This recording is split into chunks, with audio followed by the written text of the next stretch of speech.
या देवी सर्वभूतेषु दुर्गा रूपेण संस्था नमस्तस्यै नमस्तस्यै नमस्तस्यै नमो नमः। दुर्गा सप्तशी 5वां अध्याय। महर्षि मेधा ने कहा, पूर्व काल में शुंभ निशुंभ नामक असुरों ने अपने बल के मद से इंद्र का त्रिलोकी का राज और यज्ञों के भाग छीन लिए और वे दोनों इस प्रकार सूर्य चंद्रमा धर्मराज और वरुण के अधिकार भी छीनकर स्वयं ही उसका उपयोग करने लगे। वायु और अग्नि का कार्य भी वही करने लगे और इसके पश्चात उन्होंने जिन देवताओं का राज छीना था उनको अपने अपने स्थान से निकाल दिया। इस तरह से अधिकार छीनते हुए तथा दैत्यों द्वारा निकाले हुए देवता अपराजित हो देवी का स्मरण करने लगे कि देवी ने हमको वर दिया था कि मैं तुम्हारी संपूर्ण विपत्तियों को नष्ट करके तुम्हारी रक्षा करूंगी। ऐसा विचार कर सब देवता हिमाचल पर गए और भगवती विष्णु माया की स्तुति करने लगे। देवताओं ने कहा, देवी को नमस्कार है, शिव को नमस्कार है, प्रकृति और भद्रा को नमस्कार है। हम लोग रौद्र नित्य और गौरी को नमस्कार करते हैं। ज्योतिषामिनी चंद्र रूपिणी व सुख रूपी देवी को निरंतर नमस्कार है। शरणागतों का कल्याण करने वाली वृद्धि और सिद्धि रूपा देवी को हम बार बार नमस्कार करते हैं। और तो और राजाओं की लक्ष्मी तथा सावनी को नमस्कार है। दुर्गा को दुर्ग स्थलों को पार करने वाली दुर्गा पारा को सारा सरकारनी ख्याति कृष्ण और धूम्र देवी को सदैव नमस्कार है। अत्यंत सौम्य तथा अत्यंत रौद्र रूपा को हम नमस्कार करते हैं। उन्हें हमारा बारंबार प्रणाम है। जगत की आधारभूत कृति देवी को बार बार नमस्कार करते हैं। जिस देवी को प्राणी मात्र विष्णु माया कहते हैं उनको नमस्कार है, उनको नमस्कार है, उनको नमस्कार है। जो देवी संपूर्ण प्राणियों में चेतना कहलाती है उनको नमस्कार है, उनको नमस्कार है, उनको नमस्कार है। जो देवी संपूर्ण प्राणियों में बुद्धि रूप में स्थित है उनको नमस्कार है, उनको नमस्कार है, उनको नमस्कार है। जो देवी संपूर्ण प्राणियों में निंद्रा रूप में विराजमान है उनको नमस्कार है, उनको नमस्कार है, उनको नमस्कार है।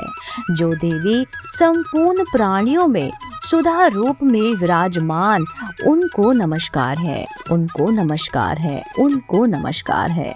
जो देवी संपूर्ण प्राणियों में छाया रूप से स्थित उनको नमस्कार है, उनको नमस्कार है, उनको नमस्कार है।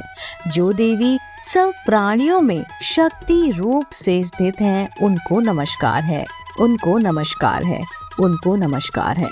जो देवी सब प्राणियों में तृष्णा रूप में स्थित हैं उनको नमस्कार है, उनको नमस्कार है, उनको नमस्कार है। जो देवी सब प्राणियों में शांति रूप से स्थित हैं उनको नमस्कार है, उनको नमस्कार है, उनको नमस्कार है। जो देवी सब प्राणियों में जाति रूप से स्थित हैं उनको नमस्कार है, उनको नमस्कार है, उनको नमस्कार है। जो देवी सब प्राणियों में लज्जा रूप से स्थित हैं उनको नमस्कार है, उनको नमस्कार है, उनको नमस्कार है। जो देवी सब प्राणियों में शांति रूप से स्थित हैं उनको नमस्कार है, उनको नमस्कार है, उनको नमस्कार है। जो देवी सब प्राणियों में श्रद्धा से स्थित है उनको नमस्कार है, उनको नमस्कार है, उनको नमस्कार है। जो देवी सब प्राणियों में कांति रूप से स्थित है उनको नमस्कार है, उनको नमस्कार है, उनको नमस्कार है।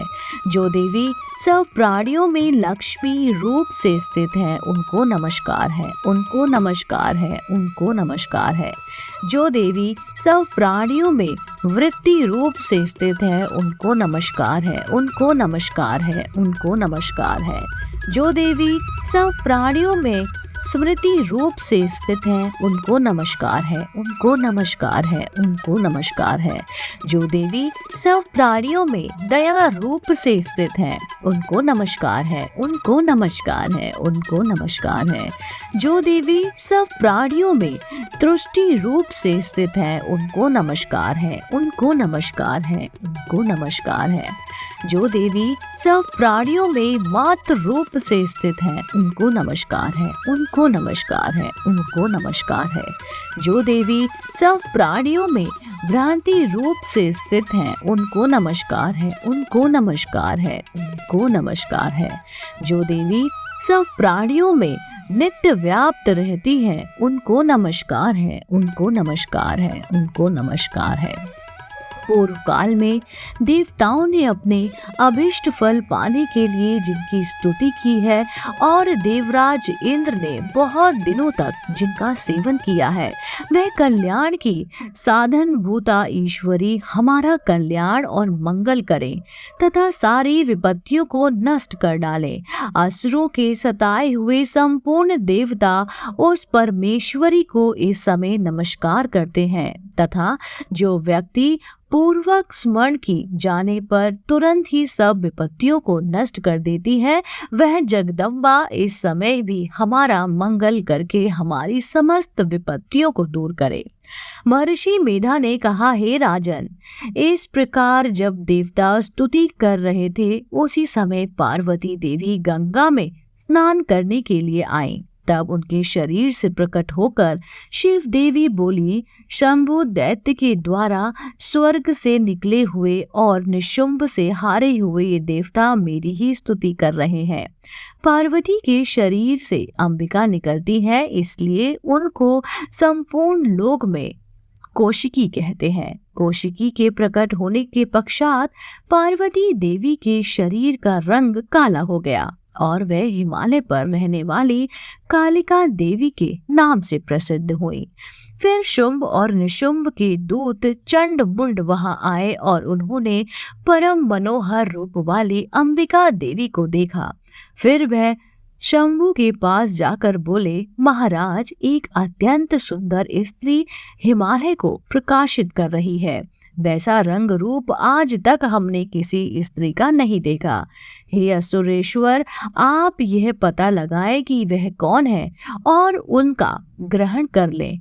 वह स्त्री स्त्रियों में रत्न है। वह अपनी कांति से 10 दिशाओं को प्रकाशित करती हुई वहां स्थित है, इसलिए आपको उसका देखना उचित है। हे प्रभु, तीनों लोगों के हाथी, घोड़े और मणि इत्यादि जितने रत्न हैं, वे सब इस समय आपके घर में शोभामायन है। हाथियों में रत्न रूप ऐरावत हाथी और उच्चैश्रवा नामक घोड़ा तो आप इंद्र से ले आए हैं। हंसों द्वारा जूता हुआ विमान जो कि ब्रह्म जी के पास था, अब भी आपके पास है। और यह महापद नामक खजाना आपने कुबेर से छीना है। समुद्र ने आपके सदा खिले हुए फूलों की किंजाकिलिनी नामक माला दी है। वरुण का कंचन भी वर्षा करने वाला छत्र आपके पास है। रथों में श्रेष्ठ प्रजापतिक रथ भी आपके पास है। हे दैत्येंद्र, मृत्यु के उत्क्रांतिता नामक शक्ति भी आपने छीन ली है और वरुण का पाश भी आपके भ्राता निशुंभ के पास है।